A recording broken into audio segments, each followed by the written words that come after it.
Mes amis, bien le bonjour. La semaine du 12 septembre 1994 commence assez mal pour la police de Coventry, au Royaume-Uni. Dans cette région où d'habitude il n'y a pas grand-chose, le commissariat local est réveillé vers 6 heures du matin par un appel de détresse. C'est des automobilistes. Le long de la route 444, ils ont trouvé quelque chose. Il n'y a pas moyen de le dire autrement. Ils ont trouvé un cadavre. C'est une femme. Les flics vont sur les lieux, commencent les constatations d'usage. Effectivement, il y a une femme, elle est jetée là sur le bord de la route. Aucun effort n'a été fait pour la dissimuler, comme si ça n'avait pas la moindre espèce d'importance, qu'on la trouve ou pas. Alors qu'ils sont sur cette scène-là, le commissariat reçoit un autre appel. Cette fois-ci, c'est une banque de Coventry qui a un problème. Les employés sont là, c'est le moment de l'ouverture, et la manager, la directrice de la branche, qui est la porte-clé, qui est censée venir ouvrir, n'est pas là. Ils ont téléphoné chez elle, pas de réponse. La procédure, c'est d'appeler la police. Des flics sont dépêchés sur les lieux, bouclent la ruelle, et puis s'approchent de la banque. Un autre porte-clés arrive, ils ouvrent, rentrent, et là, effectivement, leurs craintes sont justifiées. La banque a été saccagée, des choses renversées, et puis on a cambriolé. Il y a eu un passage dans la nuit. Quelqu'un est venu avec des clés. Les clés, probablement, de la directrice de l'antenne. Immédiatement, ils vont lier les deux affaires. Ils montrent des photos, on leur montre des photos de la manager, et effectivement, c'est la morte qu'ils ont le long de la route 444. Ils décident de se rendre chez elle, à son domicile.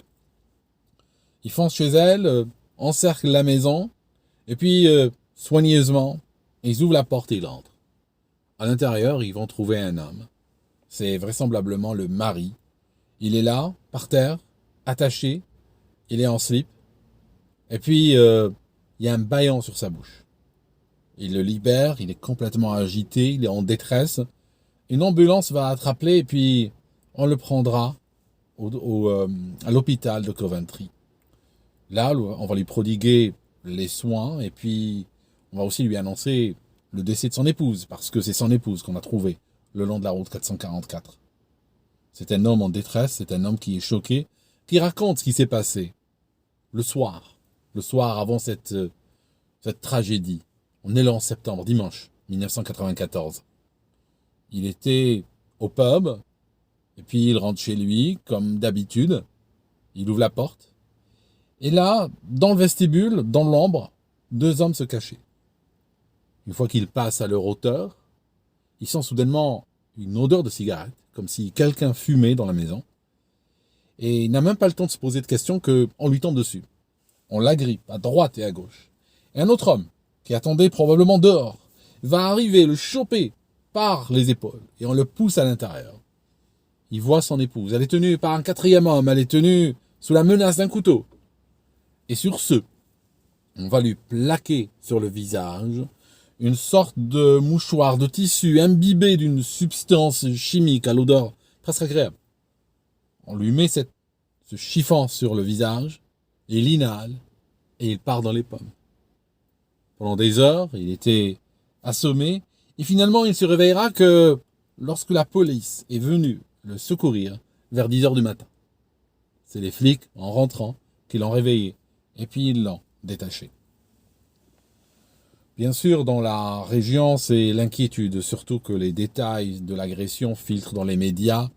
Et le témoignage de cet homme dit que, par exemple, l'un des assaillants portait un complet de travail et aussi, sur le visage, un masque de clown. Les clowns ont toujours fait peur aux enfants, aux adultes aussi, ont toujours nourri les imaginations. C'est pour ça que c'est un personnage presque omniprésent dans les films d'horreur. Le public demande des explications. À telle enseigne que 2 jours plus tard, la pression est telle que la police décide d'organiser une conférence de presse. Et pour la bonne mesure, il ramène monsieur Vardel. Il vient pour parler de ce qui s'est passé. Il vient raconter aussi, demander de l'aide, demander que s'il y a un témoin, s'il y a quelqu'un qui a vu quelque chose, qui sait quelque chose, même si ça n'a pas la moindre importance, qu'il appelle la police, qu'il vienne aider.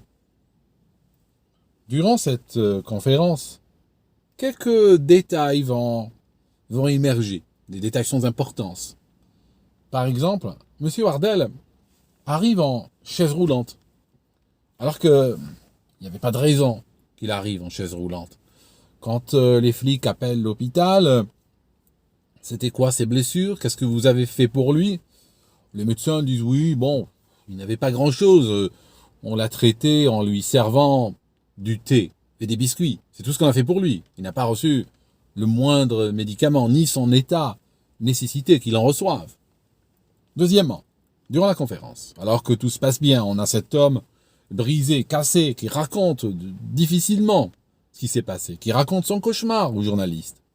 Il y a l'un d'eux, dans ce parterre-là, un fouille-merde, qui va lui poser une question difficile. Il va lui dire est-ce que vous avez fait de la prison? Est-ce que vous pouvez nous parler de votre dossier de GBH? GBH, au Royaume-Uni, c'est blessure volontaire grave.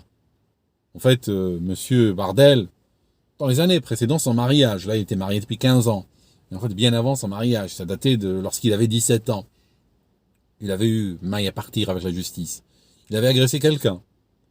Les flics par la suite vont creuser pour voir un petit peu la nature de cette agression. Ils réalisent que c'est pas une petite agression. À un moment donné, alors qu'il est lycéen, il a pris en otage l'épouse d'un de ses professeurs. Il l'a menacé d'un couteau, et puis il a fini par l'attaquer, lui a donné plusieurs coups au niveau du cou et de la poitrine. C'était des coups qui étaient donnés pour tuer, mais à l'époque, vu son jeune âge, l'absence d'antécédents et la volonté du juge de lui donner des options de réintégration dans la société, on a accepté une plaidoirie de type GBH. Ça signifie coup et blessure. On n'a pas parlé d'intention de donner la mort, ni rien. Mais voilà, il a fait 4 ans, il est sorti, plus tard, en 79, il rencontre Carole, il se marie, et le bonheur est dans le pré. Jusqu'à cette tragédie qui a frappé le couple dans la nuit du 11 au 12 septembre 1994. Dans les jours qui viennent, les flics vont continuer leur enquête, tambour battant. Ils reçoivent effectivement des appels.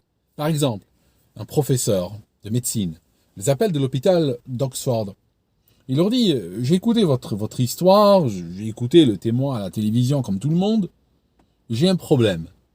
C'est-à-dire que j'arrive pas à savoir quel est le type de produit anesthésiant qui a été donné à cet homme. Parce que on n'en a pas. On est à l'hôpital, on aimerait bien avoir un produit qu'on puisse administrer sur simple inhalation à un patient et qu'il dort pendant 7-8 heures. Ça n'existe pas, ce produit. La seule manière de maintenir une anesthésie si longtemps, c'est avoir une intraveineuse et continuer progressivement à injecter le produit tout le long pour maintenir l'anesthésie. C'est ce qu'ils font dans les blocs. Alors, le chloroforme, non, le chloroforme ne fait pas ça. Même si, de nos jours, on trouve de moins en moins de techniciens pour travailler au chloroforme, mais celui-ci, mis sur un chiffon imbibé, peut endormir ou causer une perte de connaissance de l'ordre de quelques minutes, à moins qu'on continue toujours à administrer du chloroforme, comme on le faisait anciennement. Ça n'a pas de sens. Pourtant, l'homme est affirmatif. On m'a assommé toute la nuit. Il n'arrive pas à comprendre. Autre chose. On a des criminels. Des criminels bien organisés, prêts à tout, prêts même à tuer. Ils sont 4. Ils sont au nombre de 4, minimum. Lui, on a vu 4, il y en a peut-être plus. Ils ont volé 15 000 livres de la banque. C'est pas grand-chose, 15 000 livres. Une fois qu'ils se partagent, ça fera pas beaucoup d'argent pour un crime de cette nature-là. En plus, dans la maison du couple, il y avait de l'argent, il y avait des bijoux. Ils n'ont rien pris. Alors que, visiblement, ils sont mus par l'appât du gain. On se demande pourquoi ils n'ont pas fait une fouille réglementaire du pavillon du couple et pris ce qu'ils ont trouvé. Ils n'ont pas fait cette fouille-là. La police scientifique dans la maison ne trouve pas de traces de cigarettes. Il a dit, il y en a un qui fumait, il était debout, là, il fumait. D'accord, on veut bien. Mais ils ont été chercher sur le tapis, ils l'ont analysé à la loupe, ils ont analysé en collant, en mettant des autocollants dessus, puis en les retirant et les analysant. Il n'y a pas la moindre trace de cendre de cigarette. Ni le mari, ni l'épouse n'étant fumeurs. Le seul fumeur était donc normalement cet assaillant.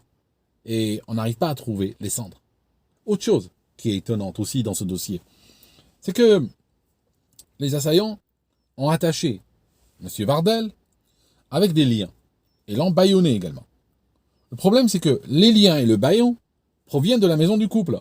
Ça veut dire qu'on est quand même surpris que des assaillants si professionnels par ailleurs viennent et puis improvisent une fois qu'ils arrivent sur les lieux. Alors que normalement, ce genre de personnes ramènent leurs outils, ramènent leur équipement avec eux et ne vont pas chercher dans la maison pour essayer de trouver comment bâillonner le gars. Si le projet était bien prémédité, ils seraient venus avec leurs menottes ou avec leur équipement.